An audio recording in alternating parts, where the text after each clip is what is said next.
Hey folks, Fernando doing another video for the Modern Survivalist, and in this case, again talking about knives. Differences between prices. Is it worth buying a more expensive knife? Is it okay to go with a budget knife? What are really the differences? And some advice regarding all of this. Look, the knife has always been our essential, most basic, most important tool throughout mankind. A sharp object has always been the key tool and a basic aspect of our survival throughout our entire history. It's always been that way, and I don't think it's any different now. I still think that if you're looking at survival preparedness, you're always looking at having a sharp blade, having a sharp tool is still one of the cornerstones of your preparedness in terms at least of the kind of gear you want to have with you when you need it. All right. Now, ideally, you would of course have a fixed blade knife. In fact, the blade I designed for Aitor, which is this beautiful piece right here, fixed blade. Of course, a fixed blade knife is of course better than what some people call a broken knife because it folds, right? Now, what's the problem with this? Well, the problem with my knife is you really cannot have it with you at all times. I mean, depending on the kind of lifestyle that you have, maybe if you have a certain type of work and job in the outdoors and that's your reality every single day, for most people, having this in your belt all day long, really? No, probably not going to be the case. Now, even if you go with a smaller knife, let's say you go with a little Mora or a Hultafors, could you really have this with you all day in your belt? Well, if that's the case, really, you probably have a reality in your day-to-day life that would allow you to have a bigger knife. So it still applies that usually a fixed blade will not be a realistic alternative for most people. If it is for you, fine, more power to you. But most people having a fixed blade with them at all times, kind of something that they would not be able to get away with. That doesn't mean that you cannot have it in your gear or when going to specific places where your chances of needing survival equipment are higher. By all means, have yourself a fixed blade knife. Now, there's also the reality that legally speaking, this changes quite a bit. If you live, for example, in UK, you can have a fixed blade knife with you like mine. No, you cannot even have this one. These two, according to the law right now in UK, are pretty much the same thing. These are both banned for you from having unless you have, unless you work as a chef and you carry your chef knife, really, and even that, given how things are these days, pretty much the law says that having this is going to be landing you in jail in UK, and same goes for a fixed knife, a folding knife that locks into place no matter the blade length. So the first thing you should be looking into is, legally speaking, based on the current legislations that I have, whatever it is I leave, what is it that I can have with me, right? That's going to be your first indication. But if you take into account practical aspects, if you take into account the local laws or wherever it is that you live, you're going to be looking at a folding knife of some sort. So keep in mind that blade length, how long can I have that blade to be depending on where I live, all of that should be taken into account. Now, what is it that you should be looking into in terms of getting the knife that is right for you? Should I buy an expensive knife? Look, here in the table, there's over $1,000 in knives. Probably quite a bit more than that, given how prices are these days. But is it really worth it? And this is a video that's inspired by some of the questions that I got based on the previous video that I did. The Kershaw, the Creo G10, this beautiful blade that I have here. People were asking, well, what's the difference between this and the zero tolerance? I mean, is it really worth it? Should I buy a more expensive knife? Is a cheaper one okay? Well, the next advice that I'll give is don't buy crappy no-name brand knives. There's enough options within brands that have a solid reputation in the community. And I'm looking at specifically Kershaw does a very good job. The parent company Kai also makes the far more expensive zero tolerances. Now, of course, these are made in the United States. This is made in China. This is made in China as well. This is titanium. This is just steel. This is LMAX steel. This is your HCR MOV13 sealant, still perfectly fine, but it's not LMAX. It's not S35EN. So you have those differences, right? Now, the beauty of this is that this knife, even though, what, 45, and I'll leave the links below of some of the knives I like the most, whatever is I find from what I'm talking about here on the table, and some other suggestions, you'll have the links down there.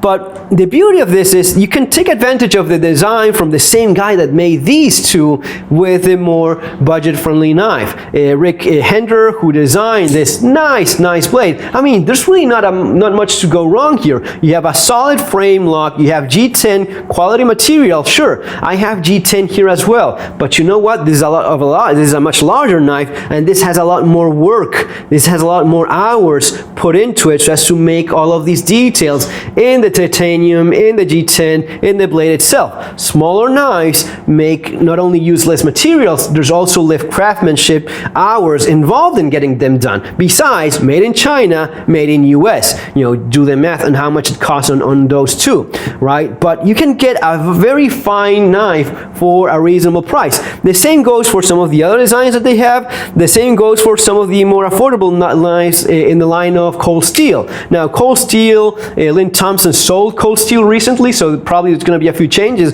You can still get some very nice knives for reasonable prices. This is going like for 35. Again, if I find the link, I'll leave it. 35, 40 bucks, I think. Yeah, it hasn't got any metal liners on the inside, so it's just the injected, reinforced plastic, nylon with fiberglass reinforcement, whatever it is they use. This works very well. I actually have one of my earlier Cold Steel knives, which is no longer being made. This is El Hombre, made by Cold Steel back in the day. These were made in Japan.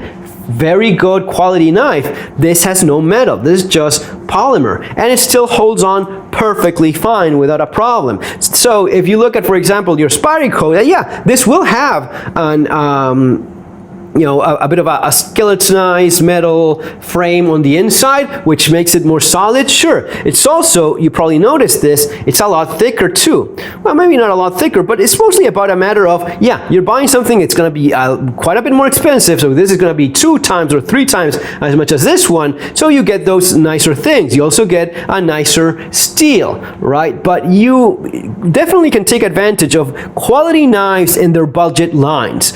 I've had a knife, a Kershaw knife, the lifter model, I think it was, that I broke the tip. It was mostly my fault because I took it maybe a little bit too far. The tip broke, contacted the Kershaw manufacturer, and I didn't play the, oh, I'm a YouTuber, so I'm going to be screwing you over. No, I didn't mention any of that. In fact, I only did the video once I actually got a response from them, and they don't send me any knives. I'm also pretty clear about that. If I get something for reviewing, I'm going to be pretty much upfront about you. It really doesn't change my opinion on things, because I mean, man, at this point I really, don't compromise my integrity and my good name in the community by any amount of money from any company. I simply do not care messing with any of that. But really, I will say that even though Kershaw has never given me a single cent, right, I can say that they lived up to their warranty and they sent me a new knife. No problem there. So yeah, that's something I'll say as well. I have no doubt that the same would go for their more expensive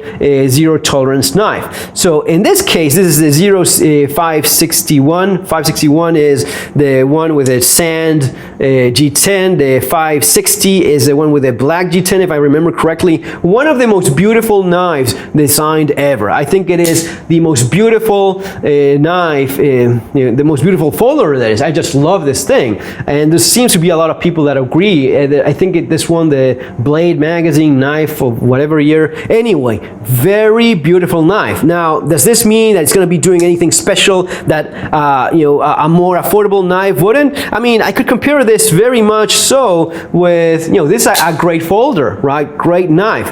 LMAX steel, fantastic. Now I compare it with the Resilience. This is also a great folder, and it's like, what, 50 bucks, is it? So a lot cheaper. Is this really a lot weaker? This liner lock, is it really a lot weaker? Maybe it is, maybe it's not, but I can tell you one thing, it's really not likely to let you down when you need it. That's something that I'm pretty certain of. I've had the same experience using the liner lock in my Leatherman, and it just holds on well. When you have quality manufacturer, when you have good materials, when you have a very well-known and reputable brand standing behind the product, that's usually the case. So this is affordable. beautiful. G10 as well, right? Of course, not as detail worked and so on, but still quality. Also, beautiful knife, one of my favorites, 0550 Hinder design, made in USA, G10 titanium, a beast of a folder. This is tough as nails, and yeah, a little bit more of a thicker blade. Maybe if you want to have something for more of a defensive use, probably this blade in the much cheaper knife would serve you perfectly well. And yeah, this is more plasticky. Metal, you don't have fancy titanium. This blade though, this will stick very nicely. It's a nice thin tip. It's going to be penetrating very well. Is this better? If I find myself in a self-defense scenario and I have to use either one, you think there's going to be really that much of a difference if I use this one over this one? Well, it is wider, so sticking this is going to be impacting a greater area in terms of cutting and lacerating and so on. This is going to be stabbing very nicely though. So I don't really feel there's really that much of a significant difference. It comes down to, do you want to have nice things? That's really what it's about. It's not that any of these knives is particular. Yes, of course, there's differences in terms of size. The bigger knife usually can do things that the smaller knife cannot. But when you're looking at these kind of differences, it really comes down more to, in terms of size of blade, it comes down more to this sort of thing. With a fixed blade, can I smash stuff with it? With this knife, yeah, you can't do that all day long. It's actually a beast of a knife. That's the way I designed it to be. This is a great knife as well. No, you're not going to be smashing walls with this, okay? It's not intended for that. It wasn't designed to do that sort of thing. Very stabby though, so not a bad knife to have around if you need it to defend yourself. So these are basically the differences. What I want to get to here is you can have great knives for affordable prices. Of course, I'll leave the links below for stuff, and if you buy the $400 or $300 zero tolerance, man, I get a small cut from that. Doesn't change your price a bit, and I certainly appreciate it if you do use those links for your knife purchases and so on. But to be honest, you have great alternatives for all sorts of budgets. You don't have to sacrifice, and I would really stay away from the no-name brand stuff. You have good enough stuff within recognized brands that are going to be standing behind their product so as to waste money, really waste money. Some of the money I've thrown away was never in this sort of stuff. I've never thrown money away with these. I can actually sell these for more than what I bought them, guys. So they're actually quite a good investment as well. The crap that I bought, China crap, no name, and yeah, some of these are made in China. These are all made in China. But there's a brand standing behind that product, right? And you know what you're getting. It may be a little bit, if something happens, the warranty kicks in. But the knives I literally threw money away at were the no-name crappy knives that literally fell apart in my hand. They either opened up in a dangerous manner where I could have easily cut myself, the mechanism broke, something gave, it broke somewhere, something went wrong with these crappy no-name manufacturers. And it shouldn't be a surprise. There's no risk of losing reputation because there's none to begin with. All right, guys? The only thing I will say, and in terms of how, oh no, this has no metal liners on the inside, doesn't matter. It is still tough as nails.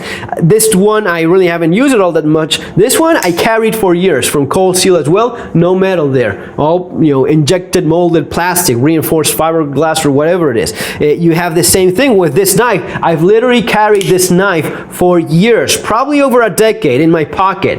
And look, no metal liner on the inside, and it's long. This is a freaking banana of a knife. This is a big knife, and this system has held in fine, just no problem whatsoever. Same thing with the other, the Vaquero, the newer one. And this one, yes, they did the reinforcement on the inside. It's heavier though, so you do have, more weight in this thing. That's also great knife. I love this thing. Big, chunky, a little bit heavier though. Maybe, honestly, maybe if you have to carry all day long and weight is an issue, this is considerably lighter. I noticed that right away. This is stronger, I suppose, given that you have those, the skeletonized or, laminates on the inside. Of tempered aluminum or whatever it is they use, or metal.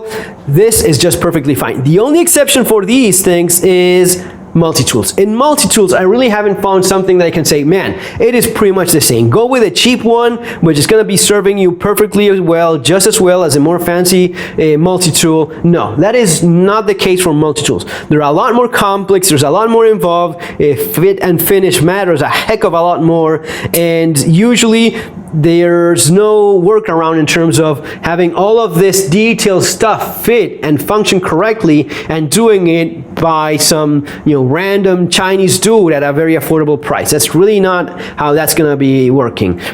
Sure, they're more than capable of doing it in China, but apparently the cost is really not working all that well. You can have some of the more budget-friendly lines within Leatherman, like this one, the Sidekick. This is a great multi-tool as well. I think that the Wave and Charge are better, but still Leatherman, still a certain price. So that would be the exception. Other than that, you have a lot of options. Folks, if you want to learn more about EDC in general, including knives, some of my thoughts on this, you have a lot of that in street survival skills, self-defense, using of knives as defensive tools, as we saw in some of the videos recently. This is a chapter specifically on EDC, not only just knives, but also flashlights, how you dress, how you carry your stuff, and of course self-defense, fighting, using knives, using guns, all the things that I've learned in different classes I've taken over many years of being in this stuff. I've shared with you folks in that. And of course, for the economic aspect, surviving the economic collapse, over 1,000 reviews in Amazon. It's something that I definitely recommend given the times we're living in. Folks, see you on the next video. Take care.